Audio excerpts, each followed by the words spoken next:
ఇప్పుడు సుమారు 400 పడవలు చుట్టుపక్కల ప్రాంతాల్లో ఉన్న పరిస్థితి.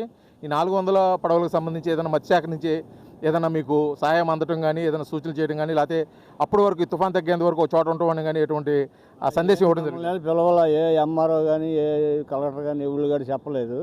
కానీ మీరు అయితే జాగ్రత్తగా ఉండమన్నారు. 20 రోజుల నుంచి మమ్మల్ని పడవలని కొని ఆపేశారు.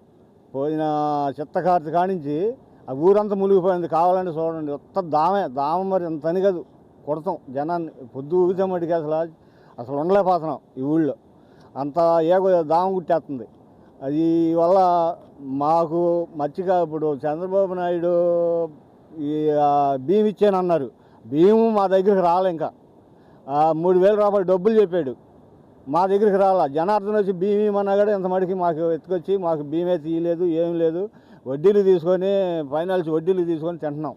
ఎవళ్ళు తినపోయినా ఈ పొదుపులు కట్టుకోవాలన్నా 20 రోజుల నుంచి మమ్మల్ని చెప్పలాపి కళ్ళూరు బోర్డుల నుంచి అది ఒక నెల రోజులు ఆపేసేసాము.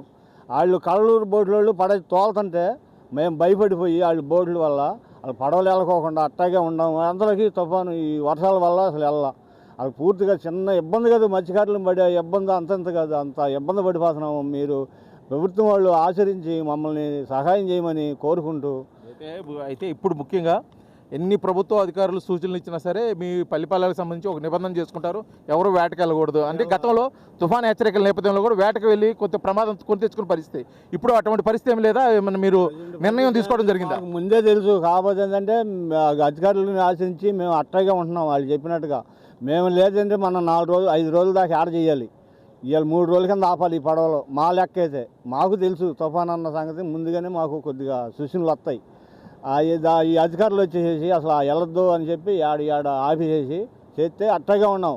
మాకు ఏదన్నా సహాయం చేయాలి కదండి. మేము బతకాలి, తినాలిగా. మేము తెచ్చుకుంటే తిన్నట్ట లేకపోతే లేనట్ట మీకు తెలుసు. మీకు కూడా తెలియకోకుండా ఏముండదు. తెచ్చుకొని తినేదానికి కూడా మాకు ఏదైనా సహాయం చేయాలి కదా. ఇంటికాడ ఉంటున్నాం కదా, మాకు ఏదైనా సహాయం చేయమని కోరుకుంటున్నాం.